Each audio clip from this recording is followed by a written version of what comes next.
बचपन से सुनते आए हैं कि अगर दरियाए फुरात के किनारे पर एक कुत्ता भी भूख से मर गया तो उसका हिसाब भी हुक्मरान को देना पड़ेगा।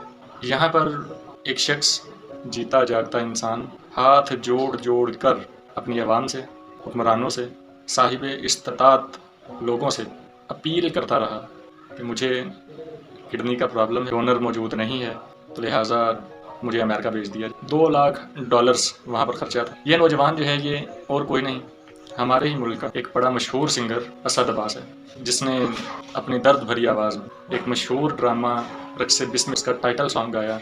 वाकई में लोगों के दिलों में उतर गया। ये टाइटल सॉन्ग है दी आमिल सावन यार। असद अब्बास गुज़श्ता 7-8 बरस से इसी मर्ज़ में मुब्तला था और अपने तौर पर वो इलाज करवा रहा था। इसके ऊपर करोड़ों रुपए खर्च हुए। उस बेचारे ने अपनी सारी ज़िंदगी की जमा पूंजी अपने इलाज के ऊपर खर्च कर दी। प्रोग्राम्स के अंदर उसने इनामात हासिल किए। 4 गाड़ियाँ, 2 घर थे जो कि उसके बिक गए और तकरीबन कोई 7-8 करोड़ रुपया उसने अपने तौर पर अपने इलाज के ऊपर वक्फ किया। 2017 में इसे पता चला था कि इसे किडनी का प्रॉब्लम, और तभी से इसने इलाज वगैरह शुरू कर। डॉक्टर्स ने इसे जवाब दे दिया कि आपके दोनों गुर्दे बिल्कुल फेल हो चुके हैं। इसके फैमिली के अंदर सिर्फ एक इसका डोनर था और वो था इसका भाई। इसके सिवा कोई भी डोनर इसकी फैमिली से बिलोंग नहीं करता था। इसके भाई ने इसे अपनी एक किडनी डोनेट कर दी, लेकिन वक्त गुजरने के साथ साथ वो किडनी भी फेल हो गई। इसके अंदर का सारा सिस्टम डैमेज हो चुका था, तो लिहाजा उस डैमेज सिस्टम ने इसकी दूसरी किडनी भी फेल कर दी। हमारे मुल्क पाकिस्तान का ये कानून है कि आप कहीं बाहर से डोनर नहीं ले सकते। जो भी डोनर होगा आपका ब्लड रिलेशन हो उसके साथ। पहले ये अपने तौर पर अपील करता रहा, वो काम बाला तक आवाज़ नहीं पहुंची। फिर रक्से बिस्मिल के हमारे एक्टर इमरान अशरफ साहब वो इससे मिले।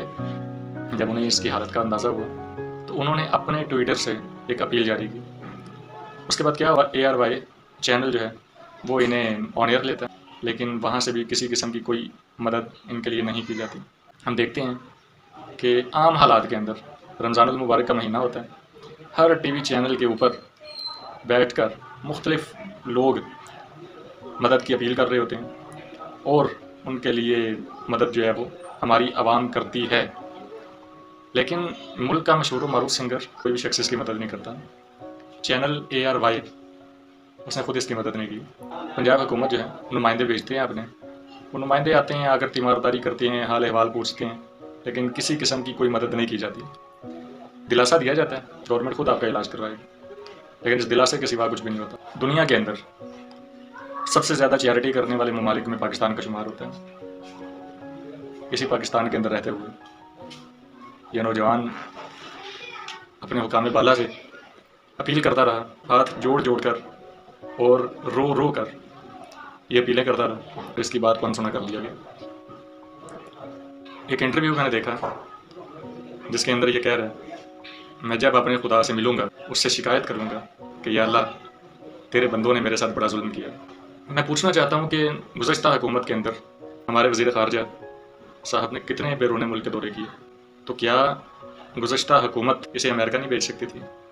इनके अपने कोलीग्स अबरारुल हक साहब, जवाद अहमद साहब मुल्क के बड़े नाम और चैरिटी के लिए काम करते हैं और प्रोफेशन भी एक दोनों का, लेकिन उन्होंने भी इसकी मदद नहीं की।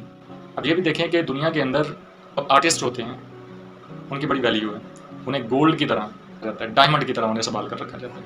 न सिर्फ ये कि एक्टर्स, बल्कि जितनी भी उनकी सेलिब्रिटीज़ होती हैं, जो ग्लैमर होता है, दुनिया उसे शो करती है और अपने एसेट्स को दुनिया महफूज रखती है। रोनाल्डो किस मुल्क का फुटबॉलर है?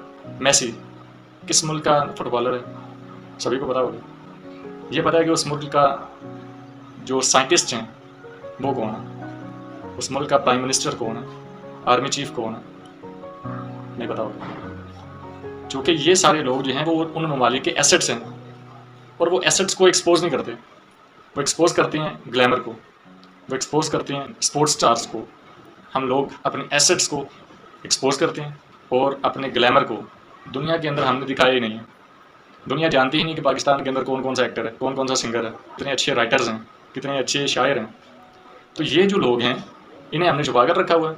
और दुनिया जो है वो हमारे एसेट्स के बारे में जानती है। दुनिया की तरक्की का राज भी यही है कि वो अपने एसेट्स को कंट्रोवर्शियल नहीं करते, ग्लैमर के ज़रिए से अपना चेहरा दिखा रहे हैं। अभी वो इफ्तिखार ठाकुर साहब का एक इंटरव्यू सुना था, उसके अंदर उन्होंने ये कहा कि बरतानिया में जब उन्होंने शूटिंग के लिए इजाज़त तलब की तो उन्होंने न सिर्फ ये कि इजाज़त दी बल्कि सिक्योरिटी भी फराहम की। उन्होंने अब जहाँ जहाँ जिस दफ्तर के अंदर शूटिंग करनी थी वो दफ्तर उन्होंने खाली कर दिए। रोड के ऊपर अगर उन्होंने शूटिंग करनी थी तो रोड के ऊपर चारों तरफ सिक्योरिटी एहलकार मौजूद थे, और वहाँ पर वो चल मेरा पुत मूवी की शूटिंग कर रहे थे सिक्योरिटी के हिसार के अंदर, क्योंकि दुनिया दिखाना चाहती है इतना खूबसूरत है हमारा मुल्क। अपने मुल्क की खूबसूरती को दुनिया दिखाती है, हम अपने मुल्क के एसेट्स को दिखाते हैं। इसी वजह से क्या हो रहा है कि हमारे एसेट्स कंट्रोवर्शियल हो रहे हैं और ग्लैमर का ना हमें पता है ना दुनिया को पता है, और ग्लैमर को हम इस तरीके से ख़त्म करते जा रहे हैं। आज ये एक केस है असद अब्बास का, और इससे पहले बहुत से ऐसे केसेस देखे जा चुके हैं जिसमें स्टेज एक्टर्स, ड्रामा निगार, फिल्म राइटर्स, ये सारे लोग गुमनामी की मौत मरे। यहाँ पर यह भी देखना होगा कि हम नहीसुल कौम कितने बेहिस हो चुके हैं। अभी अभी 14 अगस्त गुजरी, हमने तराने गाए कि हम जिंदा कौम हैं, पाइंदा कौम हैं। अपने अपने गिरबान में झांकें और ये देखें कि क्या वाकई हम जिंदा कौम हैं, क्या हम दूसरों का दर्द रखते हैं, क्या दूसरों के लिए सोचते हैं। तो जवाब मुश्किल से मिलेगा।